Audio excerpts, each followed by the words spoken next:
So these days I get a lot of calls from my clients and people ask कि Anand ji markets बहुत गिर रही हैं, Sensex आए दिन गिरा जा रहा है, तो क्यों ना हम अपने सभी किए हुए इन्वेस्टमेंट्स को एक बार रिडीम कर लेते हैं और एक बार जब मार्केट्स अच्छे से गिर जाएं तो उस पॉइंट पे री एंटर कर लेंगे जिससे कि हमारे लॉसेस कम होंगे। इसे कहते हैं टाइमिंग द मार्केट और trying to time the market. मैं आपको बताना चाहूँगा कि आज तक बहुत ही कम लोग होंगे जिन्होंने सक्सेसफुली मार्केट को टाइम कर पाया होगा। हमारे और आपके जैसे यानी एक रिटेल इन्वेस्टर को हमेशा फोकस करना चाहिए to time spend in the market rather than timing the market. मैं एक रीसेंट एग्जांपल आपको देना चाहूँगा और ये बात है अराउंड मार्च 2020 की, जिस टाइम पे फर्स्ट टाइम इंडिया में कोविड एंटर हुआ था। उस टाइम पे भी सिचुएशन बहुत ज़्यादा पैनिक वाली हो गई थी और देखते ही देखते 42,000 का सेंसेक्स 26,000 के सेंसेक्स पे आके बन गया था। लोगों में बहुत ज़्यादा टेंशन का फीलिंग थी, लोग बहुत ज़्यादा टेंस थे कि क्या होगा मार्केट का, हमारी ज़िंदगी बचेगी कि नहीं, हमारे पैसों का क्या होगा, हमारे बिजनेसेस का क्या होगा। और उस समय आप सभी को याद होगा कि 2 से 3 महीने तक के लिए हमारे यहाँ कंप्लीट लॉकडाउन था और उसके अगले 3-4 महीने तक हम लोगों का पार्शियल लॉकडाउन का भी प्रोसेस था। उस समय भी एक रिटेल इन्वेस्टर के लिए ये कहना बहुत आसान था कि अब इंडियन इकोनॉमी बहुत बुरी हालत में होने वाली है, कोविड का बहुत नेगेटिव इम्पैक्ट होने वाला है मार्केट्स पे। पर देखते ही देखते एग्जैक्टली 6 महीने के टाइम पे यानी सितंबर 2020 तक में वो 26,000 का सेंसेक्स वापस से 46,000 के सेंसेक्स पे आके बैठ गया था। और उस समय वापस से लग रहा था कि अब मार्केट्स बहुत तेज़ी से बढ़ने वाली हो। इनफैक्ट मार्केट्स उस समय बढ़ी भी थी, जबकि कोविड की सिचुएशन उस समय और ख़राब थी। उस समय तो कोविड के पेशेंट्स डेली लगभग 1 लाख से भी ज़्यादा डेली फाइंड हो रहे थे और most importantly unfortunately around 1 lakh लोगों ने अपनी लाइफ्स भी खो दी थी। So the point that I am making is कि इस मार्केट को हम नहीं समझ पाते हैं और ना ही इस मार्केट को हम समझ सकते हैं। और जिस दिन ये बात हम लोग को समझ में आ गई कि इस मार्केट को समझा नहीं जा सकता है, उस दिन हम वाकई में एक समझदार इन्वेस्टर हो जाएंगे। बट ये समझना कि इस मार्केट को समझा नहीं जा सकता है, ये अपने आप में बहुत बड़ी बात होती है और आम तौर पे एक रिटेल इन्वेस्टर ये बात देख और समझ नहीं पाता है।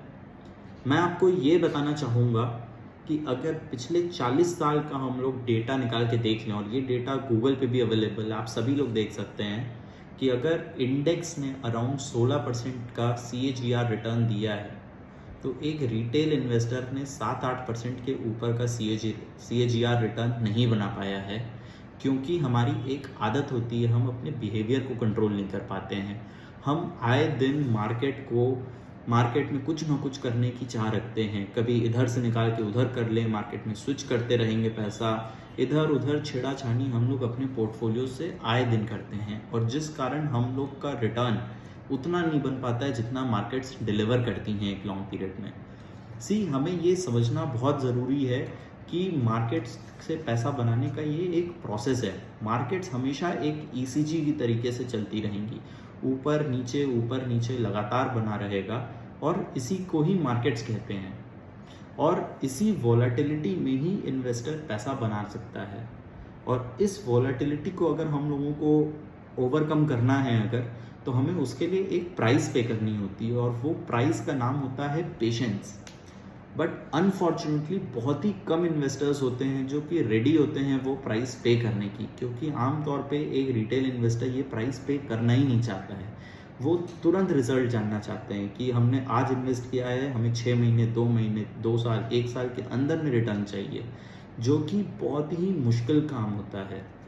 मार्केट को आज तक कोई भी कायदे से टाइम नहीं कर सका है और मैं आप सभी लोगों को एक रिक्वेस्ट करना चाहूँगा कि मार्केट से अगर हम लोगों को पैसा बनाना है तो ये प्राइस देने के लिए हम लोग को हमेशा इच्छुक होना चाहिए। हम लोग को बहुत सारा पेशेंस चाहिए अगर मार्केट से रिटर्न्स बनाने हैं और इस पेशेंस को हम लोग सक्सेसफुली दे पाएँ तो उसके लिए हमें इंश्योर करना होगा कि हम लोग डेली अपना पोर्टफोलियो या आए दिन अपने पोर्टफोलियो को चेक ना करें।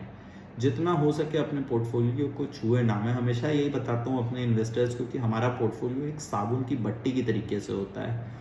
जितना हम उस साबुन को यानी अपने पोर्टफोलियो को हाथ लगाएंगे उतना हमारा पोर्टफोलियो घसता चला जाएगा और हमें रिटर्न्स नहीं मिल पाएंगे जो हम चाहते हैं.